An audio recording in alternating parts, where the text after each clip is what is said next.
আসসালামু আলাইকুম ভিউয়ার্স। বাংলাদেশের সর্বশেষ আপডেট সংবাদে আপনাদের স্বাগত। জানিয়ে দিব হাতে থাকা গুরুত্বপূর্ণ আপডেট বাংলা সংবাদ। প্রথমেই সংবাদ শিরোনাম। সচিব পদে যোগ্য কর্মকর্তা খুঁজে পাচ্ছে না জনপ্রশাসন মন্ত্রণালয়। এরপর জানিয়ে দিব আশুলিয়ায় আজও 219 কারখানা বন্ধ। এরপর জানিয়ে দিব রূপপুর বিদ্যুৎ কেন্দ্র 15 সেপ্টেম্বরের মধ্যে প্রকল্প ঋণে 63 কোটি ডলার সুদ চায় রাশিয়া। এরপর জানিয়ে দিব চাঁদপুরে থানায় ঢুকে এসআইকে মারধরের প্রতিবাদে পুলিশ সদস্যদের কর্মবিরতি। এবং সর্বশেষ জানিয়ে দিব গোলার শব্দে কাঁপছে টেকনাফের কেরুন্তলি সীমান্ত। শুনছিলেন সংবাদ শিরোনাম, এখন বিস্তারিত। তবে অনুরোধ থাকবে ভিডিওতে একটি লাইক করে দিন এবং কমেন্ট করে জানিয়ে দিন আপনার মূল্যবান মতামত। সচিব পদে যোগ্য কর্মকর্তা খুঁজে পাচ্ছে না জনপ্রশাসন মন্ত্রণালয়। প্রায় এক মাস হয়ে গেলেও খালি পড়ে আছে সচিব ও সচিব পদমর্যাদার 6টি পদ। এছাড়া আরও 2টি পদ 23 ও 10 দিন ধরে খালি পড়ে আছে। সব মিলে 8 সচিবের পদ খালি রয়েছে। যোগ্য কর্মকর্তা খুঁজে না পাওয়ায় এসব পদে এখনও নিয়োগ দিতে পারছে না জনপ্রশাসন মন্ত্রণালয়। ছাত্র জনতার বিক্ষোভের মুখে গত 5 আগস্ট তৎকালীন প্রধানমন্ত্রী শেখ হাসিনা দেশ ছেড়ে পালিয়ে যাওয়ার 3 দিন পর 8 আগস্ট দেশ পরিচালনার দায়িত্ব নেয় ডক্টর ইউনূসের নেতৃত্বাধীন অন্তর্বর্তীকালীন সরকার। আওয়ামী লীগ সরকারের আস্থাভাজন হিসেবে পরিচিত চুক্তিভিত্তিক নিয়োগ পাওয়া সব সচিবকে সরানোর সিদ্ধান্ত নেয় এ সরকার। এই সিদ্ধান্ত অনুযায়ী চুক্তিভিত্তিক নিয়োগগুলো বাতিল করা হচ্ছে। এছাড়া কোনো কর্মকর্তাকে ওএসডি বিশেষ ভারপ্রাপ্ত কর্মকর্তা বা বদলি করা হচ্ছে। জনপ্রশাসন মন্ত্রণালয় সূত্রে জানা গেছে, এ পদক্ষেপের ফলে বেসামরিক বিমান পরিবহন ও পর্যটন মন্ত্রণালয়, নৌ পরিবহন মন্ত্রণালয়, পরিকল্পনা বিভাগ, আর্থিক প্রতিষ্ঠান বিভাগের সচিবের পদ খালি রয়েছে। এ তালিকায় আরও রয়েছে বাংলাদেশ বিনিয়োগ উন্নয়ন কর্তৃপক্ষের বিডা চেয়ারম্যান সচিব পদমর্যাদা, জাতীয় সংসদ সচিবালয়, পরিকল্পনা কমিশনে একটি সদস্য এবং বাংলাদেশ জ্বালানি ও বিদ্যুৎ গবেষণা কাউন্সিলের চেয়ারম্যানের পদ। জনপ্রশাসন মন্ত্রণালয়ের একজন কর্মকর্তার নাম প্রকাশ না করে ঢাকা পোস্টকে বলেন, সচিব পদ অনেক গুরুত্বপূর্ণ। এ পদে বসানোর ক্ষেত্রে অনেক কিছুই দেখা হচ্ছে। প্রশাসনে দলীয়করণ করার কারণে এখন নিরপেক্ষ ও যোগ্য কর্মকর্তা খুঁজে বের করা কঠিন হচ্ছে। তবে শিগগিরই খালি থাকা পদে নিয়োগ দেওয়া হবে। আশুলিয়ায় আজও 219 কারখানা বন্ধ। শিল্প অঞ্চল আশুলিয়ায় টানা কয়েকদিনে শ্রমিক অসন্তোষের ঘটনায় আজও ছোট বড় মিলিয়ে 219টি পোশাক কারখানা বন্ধ ঘোষণা করা হয়েছে। এর মধ্যে 86টি পোশাক কারখানায় অনির্দিষ্টকালের জন্য বন্ধ ঘোষণা ও 133 পোশাক কারখানায় সাধারণ ছুটি ঘোষণা করেছে কর্তৃপক্ষ। তবে শ্রমিকদের বিভিন্ন দাবি নিয়ে কারখানার ভেতরে অবস্থান নিয়ে বিক্ষোভ করছেন শ্রমিকরা। বৃহস্পতিবার 12 সেপ্টেম্বর সকাল 11টার দিকে আশুলিয়া শিল্প পুলিশ 1-এর পুলিশ সুপার সরোয়ার আলম বিষয়টি নিশ্চিত করেছেন। অনির্দিষ্টকালের জন্য বন্ধ কারখানাগুলো হলো ভার্চুয়াল বটয়ম, Mogul networks limited, Sigma fashions limited, Hamim group, cross wear industries limited, jeans producer limited, Arunima গ্রুপের অরুণিমা স্পোর্টস ওয়্যার লিমিটেড এবং DMC apparels limited, SM networks limited, Agami apparels limited, মানতা অ্যাপিয়ারেলস limited সহ আরও 74টি পোশাক কারখানা। রূপপুর বিদ্যুৎ কেন্দ্র 15 সেপ্টেম্বরের মধ্যেই প্রকল্প ঋণে 63 কোটি ডলার সুদ চায় রাশিয়া।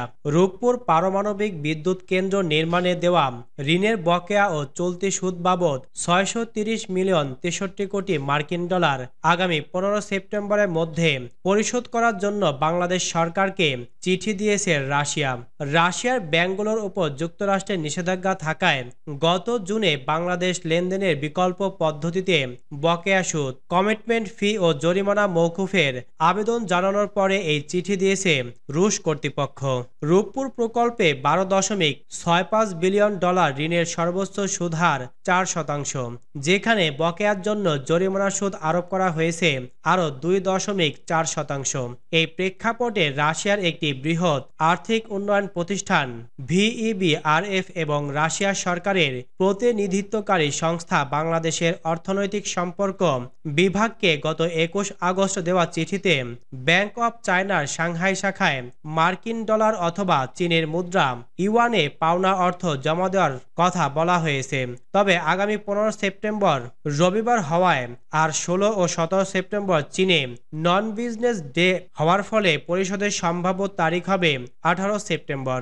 অর্থ মন্ত্রণালয়ের সূত্রগুলো জানিয়েছে এই ডেডলাইন মিস হলে জরিমানা ও মেয়াদ বৃদ্ধির যে প্রস্তাব তা নিয়েও জটিলতা বাড়বে, কারণ চলতি অর্থ বছরের ডিসেম্বরের মধ্যে এই প্রকল্পের ঋণ চুক্তির মেয়াদ শেষ হচ্ছে।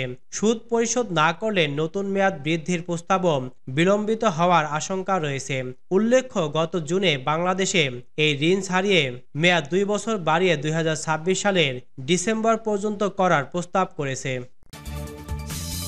চাঁদপুরে থানায় ঢুকে এসআইকে মারধরের প্রতিবাদে পুলিশ সদস্যদের কর্মবিরতি। চাঁদপুর শহরের কোরালিয়া রোডে দুই পক্ষের জমি সংক্রান্ত বিরোধের জেরে চাঁদপুর মডেল থানায় ঢুকে পুলিশের উপপরিদর্শক এসআই আব্দুল সামাদকে মারধরের প্রতিবাদে কর্মবিরতি পালন করা হয়েছে। গতকাল মঙ্গলবার মডেল থানাটি পুলিশ সদস্যরা এ কর্মবিরতি পালন করেন। গত সোমবার এসআই আব্দুল সামাদকে মারধরের ঘটনা ঘটে, আর এই ঘটনায় মামলা না দেওয়ার জন্য একটি পক্ষের লোকজন গতকাল সকালে থানায় এসে হট্টগোল করেন। এমন পরিস্থিতির মধ্যে থানার ভারপ্রাপ্ত কর্মকর্তা ওসি আলমগীর হোসেন অসুস্থ হয়ে পড়েন। আজ বুধবার উন্নত চিকিৎসার জন্য তাকে ঢাকায় পাঠানো হয়েছে। এ ঘটনায় ভুক্তভোগী এসআই আব্দুল সামাদ বাদী হয়ে আজ বুধবার থানায় মামলা করেন। মামলায় ১০ জনের নাম উল্লেখের পাশাপাশি ৮০ থেকে ১০০ জনকে অজ্ঞাতনামা আসামি করা হয়েছে। মামলার এজাহার ও পুলিশ সূত্রে জানা যায়, চাঁদপুর শহরের কেরালিয়া রোডে জমি সংক্রান্ত সমস্যা নিয়ে স্থানীয় আওয়ামী লীগ নেত্রী মাসুমা বেগম চাঁদপুর মডেল থানায় গত রোববার একটি অভিযোগ করেন। অভিযোগ পেয়ে থানার এসআই আব্দুল সামাদ সোমবার দুপুরে ঘটনাস্থলে যান। এ সময় সেখানে স্থানীয় বিএনপির নেতা মোশাররফ হাওলাদারের স্বজনদের সঙ্গে আওয়ামী লীগ নেত্রী মাসুমা বেগমের লোকজনদের মধ্যে বাকবিতণ্ডা হয়। এক পর্যায়ে বিএনপি সমর্থিত লোকজন লাঠিসোঁটা ও দেশি অস্ত্র নিয়ে মাসুমা বেগমের মেয়েকে হেনস্থা করেন। খবর পেয়ে মেয়েটির সহপাঠী ও শিক্ষার্থীরা ঘটনাস্থলে যান। এ সময় পুলিশের সামনেই শিক্ষার্থীদের ওপর হামলা চালানো হয়। পরে পুলিশ দুই পক্ষকে সরিয়ে দেয়। গোলার শব্দে কাঁপছে টেকনাফের কেরন্তলি সীমান্ত। নাফনদের মিয়ানমার জলসীমানায় বিচ্ছিন্নতাবাদীদের গোলাগুলির ঘটনায় কক্সবাজারের টেকনাফের কেরন্তলি সীমান্ত কেঁপে উঠেছে। বুধবার ভোর থেকে দুপুর পর্যন্ত নাফের লালদ্বীপ নামক স্থানে সীমান্তে মিয়ানমারের বিদ্রোহী গোষ্ঠী আরাকান আর্মি এবং রোহিঙ্গা সলিডারিটি অর্গানাইজেশন RSO মধ্যে ব্যাপক গোলাগুলির ঘটনায় প্রাণহানির ঘটনা ঘটেছে। তবে ঠিক কতজনের প্রাণহানি হয়েছে তা জানা যায়নি। এ বিষয়ে টেকনাফ বর্ডার গার্ড ব্যাটালিয়ন ২ এর অধিনায়ক লেফটেন্যান্ট কর্নেল মহিউদ্দিন আহমেদ জানিয়েছেন, সীমান্তের ওপারে লালদ্বীপে মিয়ানমারের দুটি বিচ্ছিন্নতাবাদী দলের মধ্যে ব্যাপক গোলাগুলির ঘটনা ঘটেছে। সেখানে কিছু প্রাণহানি হয়েছে, তারা সংবাদ পেয়েছেন। বিজিবি নাফ নদীতে তাদের টহল ও মনিটরিং বৃদ্ধি করেছে বলেও জানান তিনি। সরেজমিনে দেখা গিয়েছে, টেকনাফে সদর ইউনিয়নের কেরন্তলি এলাকায় রোহিঙ্গা বেশ কিছু যুবকের আনাগোনা দেখা গেছে। এছাড়া পাহাড়ি এলাকা থেকে বের হয়ে প্রধান সড়কে গাড়ি থামিয়ে অনেক রোহিঙ্গা পরিবার নিয়ে উঠে পড়েছে। এদের মধ্যে অনেকের গন্তব্য উখিয়া রোহিঙ্গা ক্যাম্পগুলোতে। এছাড়া ভোর থেকে দুপুর পর্যন্ত নাফের লালদ্বীপে গোলাগুলির শব্দে আতঙ্কে রয়েছেন স্থানীয়রা।